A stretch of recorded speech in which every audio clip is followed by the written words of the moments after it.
kids, it's time for books. So come up to Mum or Dad and let's rock and read.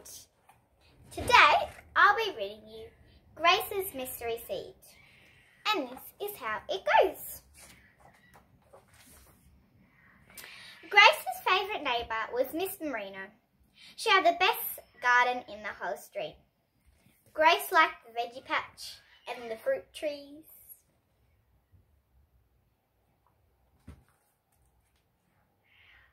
And the fish pond, but the flower bed was her favourite. Grace was a good helper. She helped catch snails and feed the goldfish.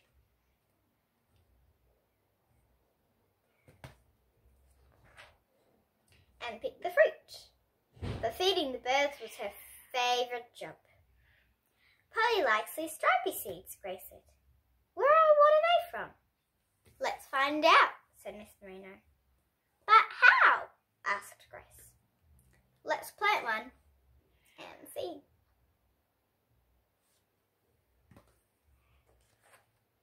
First we find a warm, sunny spot with good, rich soil.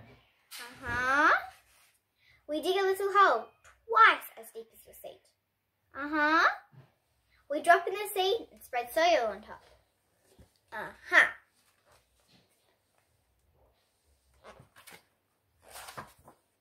Then we give it a drink, said Miss Marino, and we wait and see. Next morning, after breakfast, Grace ran next door. Where's my plant? She asked. Miss Marino laughed. Give it a week or so. And remember, kids, remind Mum and Dad to subscribe so you can see all my books. That day in show and tell, Grace told her class she was growing a seed. What kind of seed? Mrs. Zammit asked. It's a mystery, said Grace. Let me see. What kind of seeds can we think of? Said Mrs. Mitt. Poppy seeds, said Jasmine. Sesame seeds, said Eli. Pumpkin seeds, said Rupert. Avocado pips, said Fletcher. A coconut, said Molly.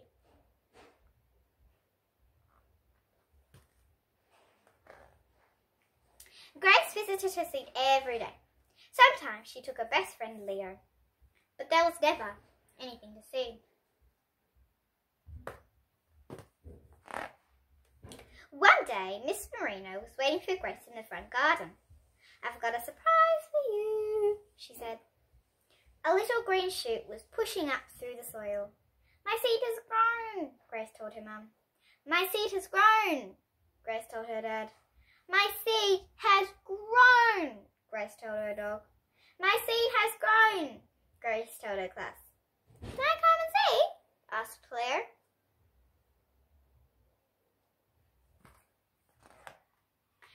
Wow, it's got leaves, cried Leo.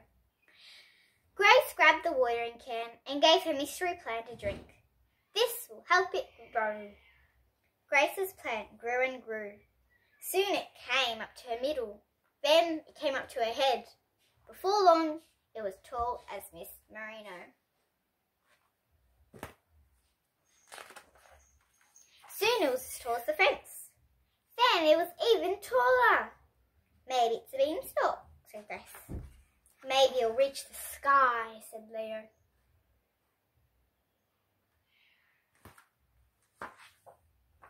Come and see your plant, Miss Marino said one warm day.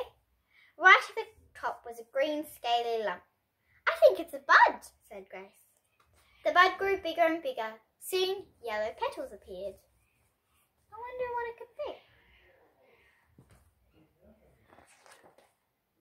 And on a hot sunny day, Grace's flower finally opened.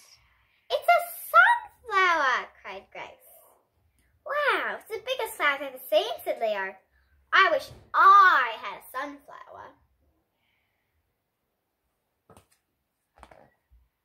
How do you think sunflowers got their name? Asked Miss Marino.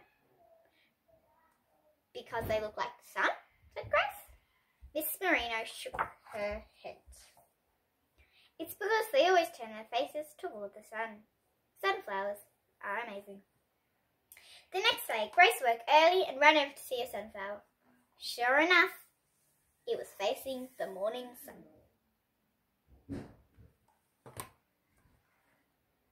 By evening, her flower was facing the sunset. It really was amazing.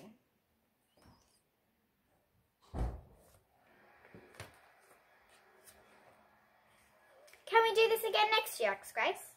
Of course, said Miss Marina. And can Leo have a seat too? Your sunflower will have enough seats for Leo and your family and all your school friends. And some for Polly, asked Grace. Miss Marina smiled. For Polly and her whole family too.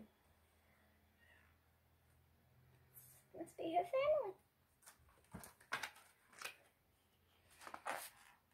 Well, thank you for joining me to read Grace's Mystery Series. I hope you enjoyed it, and I'll see you next time.